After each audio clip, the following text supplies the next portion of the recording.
പഴനി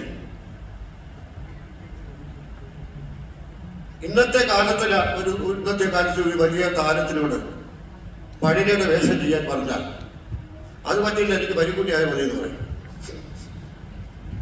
പരിക്കുട്ടിയായ അയൽ ചെയ്യുമ്പോൾ ഞാൻ ഈ പഴനി പ്രോസസ്സിലെ ഞാൻ പണി ചെയ്തെന്നു. പക്ഷെ സത്യമാഷ് ചെമ്മീൻ വായിച്ചു. തകഴി ആരാന്ന് സത്യമാഷക്കറിയാം, ചെമ്മീൻ എന്താണെന്നറിയാം. ചെമ്മീൻ വായിച്ചു കഴിഞ്ഞപ്പോൾ പഴനിയുടെ കഥാപാത്രത്തിന്റെ മൂല്യം അദ്ദേഹം മനസ്സിലായി. അത് ഒരൊറ്റ സീൻ, പരീക്കുട്ടിയുമായി കറുത്തമ്മ, തന്റെ ഭാര്യ കറുത്തമ്മ പരീക്കുട്ടിയുമായി പ്രണയത്തിലാണ് എന്ന് മനസ്സിലാക്കുന്ന ദിവസം രാത്രിയിൽ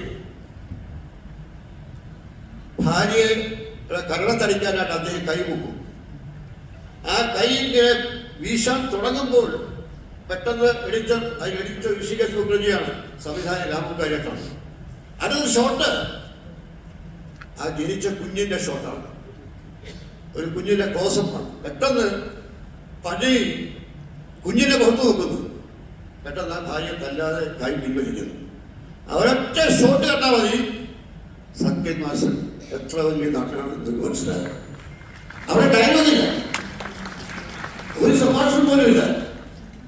സത്യന്റെ നടൻ ഞാൻ എന്റെ മനസ്സിലാക്കി. സത്യനാരാണെന്ന് ചോദിച്ചാൽ എന്റെ മനസ്സിൽ വരുന്നത് ഈ ഷോട്ടാണ്.